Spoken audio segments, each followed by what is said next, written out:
So sa wakas mga wakwak, naibalik na yung aking profile na not recommendable dati. Pero ngayon, kita nyo naman, recommendable na siya. So paano ko nga ba ito ginawa? Paano nga ba maibabalik sa ganito ang iyong profile para maging recommendable? So, simple lang naman ang aking ginawa mga kawakwak.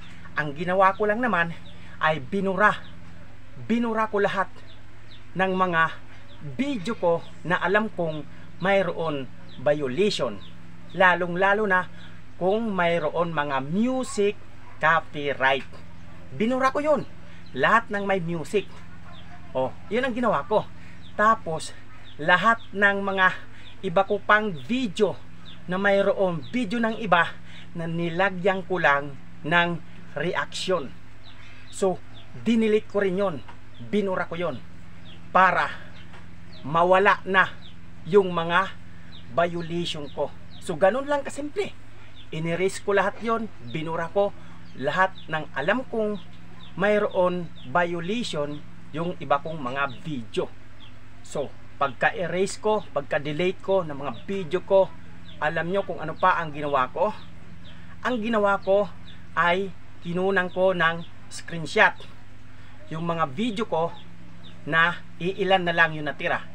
Tapos pagkatapos, kinunan ko rin ng screenshot yung aking profile na not recommendable. So, ayun, pumunta ako sa setting. Hinanap ko yung support inbox. Pagkatapos, nag-appeal ako. Yun lang ginawa ko. Nag-report ako. Iniligay ko yung aking mga in-screenshot ko na mga video na natira at saka yung not recommendable ko na profile. Tapos naglagay ako ng letter na Dear Mama Meets, paki-review naman po ng aking profile dahil lahat ng mga violation ko dinilit ko na. Sana mapansin nyo at ma-review nyo. Ganun lang ang ginawa ko mga kawakwak. So wala pang isang buwan, ito na siya. Ayan, recommendable na siya.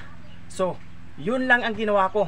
Kaya tips ko yan sa inyo. So gawin nyo na sa inyong mga profile kung ganyan din ang issue ng inyong profile ay not recommendable. Yun lang, ganun lang kasimple. So maghihintay ka lang ng ilang araw, wala pang isang buwan. Pag ginawa mo yung ginawa ko, babalik na sa dati yung iyong profile na not recommendable. Yun lang. Maraming salamat at pa-share ng video na to para yung iba naman ay malaman nila kung ano ang dapat gawin.